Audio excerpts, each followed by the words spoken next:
Il a ainsi donné rendez-vous aux membres à la prochaine réunion prévue le 21 janvier 2025 à 16 h, date à laquelle Monsieur le député Mouhamadou Ngom devra être convoqué pour son audition.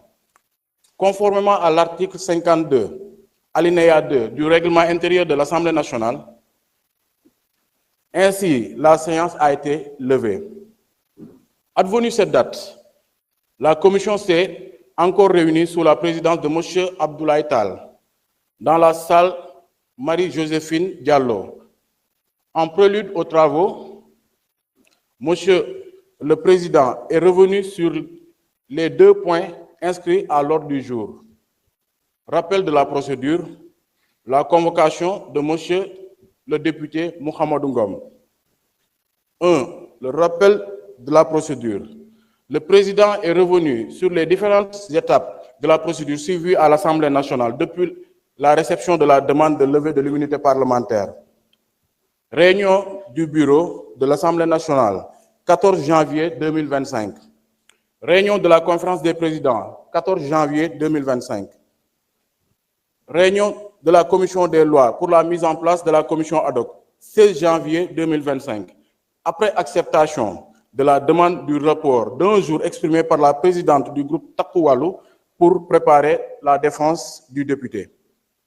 Réunion de la commission ad hoc, 17 janvier 2025. Mise en place du bureau et fixation du calendrier de travail de la commission ad hoc, 17 janvier 2025.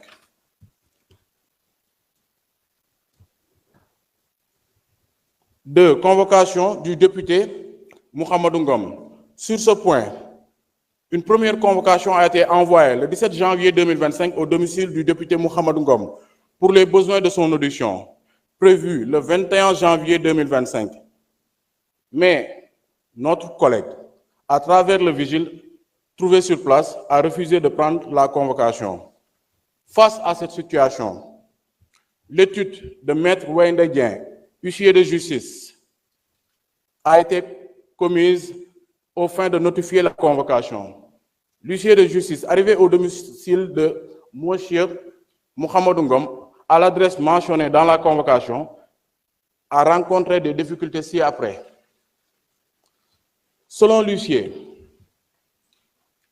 le 20 janvier 2025, à 12 h 40, je cite, le vigile trouvé devant la porte du domicile du requis m'a interdit d'accéder à l'intérieur de la maison pour rencontrer le sieur Ngom, au motif que ce dernier n'est pas encore réveillé. Je lui ai alors proposé de réceptionner l'exploit au nom de M. Ngom, ce qu'il a catégoriquement refusé. Je me suis alors rendu à la mairie d'Angor pour y déposer copie conforme à la loi, conformément à la loi et informer le concerné par lettre recommandée avec accusé de réception.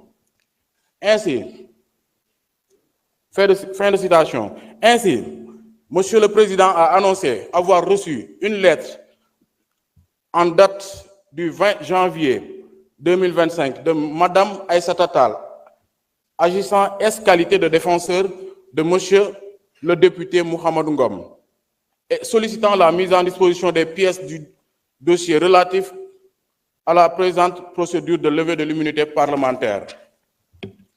Le même jour, Monsieur le Président dira avoir répondu favorablement à cette requête en lui transmettant les copies de toutes les pièces, à savoir lettre 00012/MJ/CAB/DC du 10 janvier 2025 de Monsieur le ministre de la Justice, garde des Sceaux, adressé au président de l'Assemblée nationale et transmettant la correspondance du procureur près la Cour d'appel de Dakar portant sur la demande de levée de l'immunité parlementaire du député Mouhamadou Ngom, formulée par le procureur de la République financier près le pôle judiciaire financier.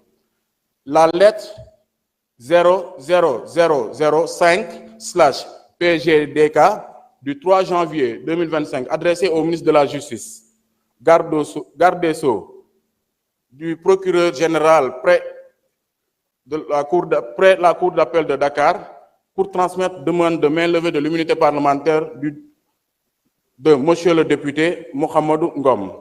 Lettre numéro 18, conf/pf/pjf/mj du 3 janvier 2025 du procureur de la République financier adressé au procureur général près la Cour d'appel de Dakar portant demande de levée de l'immunité parlementaire d'un député. Demande motivée du procureur de la République financier datée du 3 janvier 2025 portant levée de l'immunité parlementaire de Monsieur le député Mohamedou Ngom. Après ces rappels, Monsieur le Président a procédé à la lecture intégrale de la demande de levée de l'immunité parlementaire formulée par le procureur de la République financier. Ce dernier a mentionné dans sa demande avoir été saisi des rapports de la cellule nationale de traitement des informations financières, CENTIF, concernant le député Mohamedou Ngom. Il résulte de ces rapports, selon le procureur, des faits susceptibles d'être qualifiés d'association de malfaiteurs, blanchiment de capitaux, escroquerie, portant sur des deniers publics, trafic d'influence, fraude fiscale, abus de biens sociaux et complicité dans la commission des 3 premières infractions. Ces faits sont prévus et punis par les articles 679 du Code général des impôts, 9 et 185 de la loi 2024-08 du 2 février 2024 relative à la lutte contre le blanchiment des capitaux, le financement du terrorisme et la prolifération des armes de destruction massive. 45, 153, 160 et 161 du Code pénal. 891 de l'acte uniforme sur les sociétés commerciales et les GIE. Conformément aux dispositions du Code de procédure pénale et à l'article 66 de la loi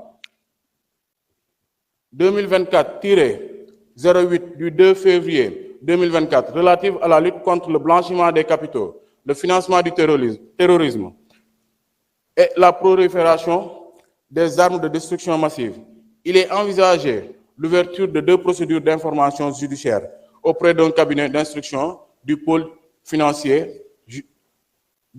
judiciaire financier.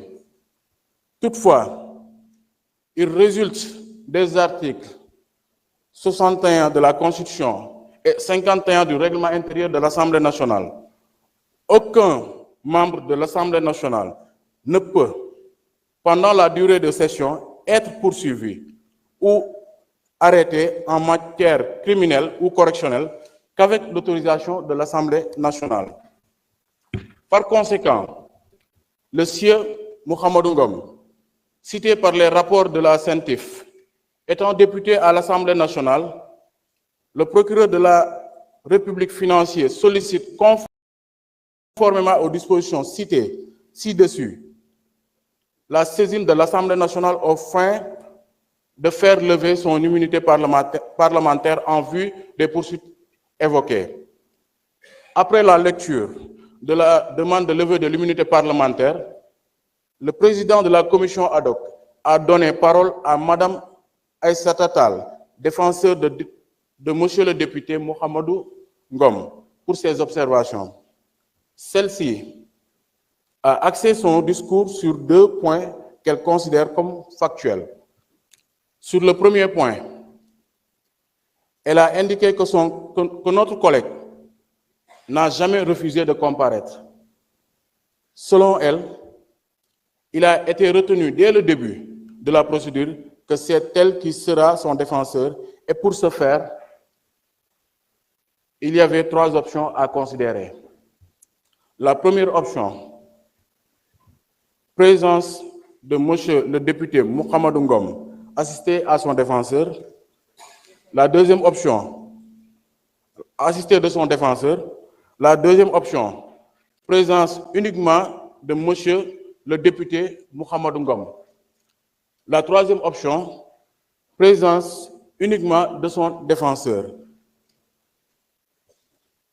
Elle a informé que notre collègue a finalement choisi la troisième option, dira-t-elle,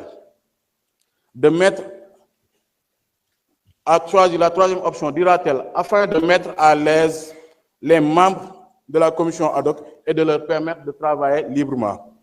En outre, elle a soutenu que le procureur de la République financier a articulé des faits et a fait référence à deux rapports de la CENTIF, numéro 41 et 51, en date du 20 décembre 2024.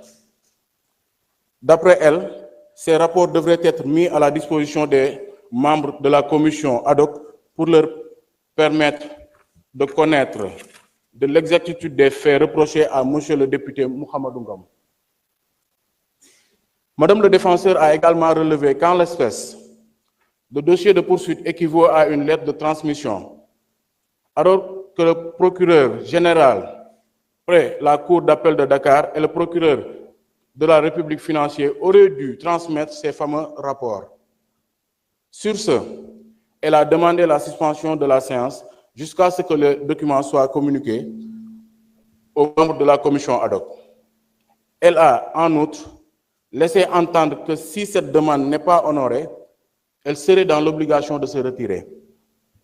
Sur cette question, un commissaire a soutenu que lors de la première réunion, Monsieur le Président Abdoulaye Tall avait fait allusion à ces rapports de la Cellule nationale de traitement des informations financières, CENTIF, ayant servi de base à la saisine du procureur de la République financière. Or, les membres de la commission ad hoc ne disposent que de 3 lettres susmentionnées.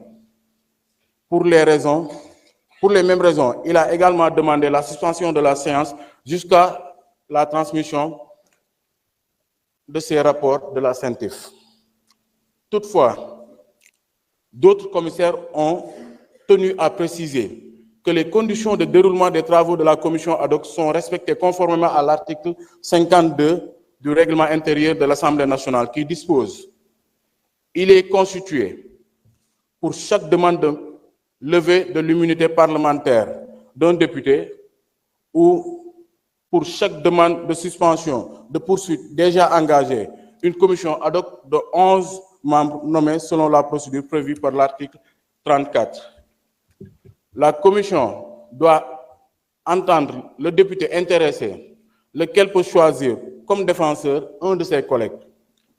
Lors des débats ouverts par l'Assemblée nationale, en séance plénière, sur les questions d'immunité, peuvent seuls prendre la parole le président, le rapporteur de la commission, le gouvernement, le député ou son défenseur et un orateur contre. Ainsi, cet article, préciseront-ils, pose juste le principe du contradictoire à travers l'audition du député concerné. Ce principe a été respecté du moment où Mme Aïssata Tall s'est présentée devant la commission qualité de défenseur du collègue mis en cause. Les commissaires ont ajouté que la commission ad hoc ne saurait être confondue avec la commission d'enquête qui dispose de larges pouvoirs d'investigation. Elle n'est ni un organe de poursuite,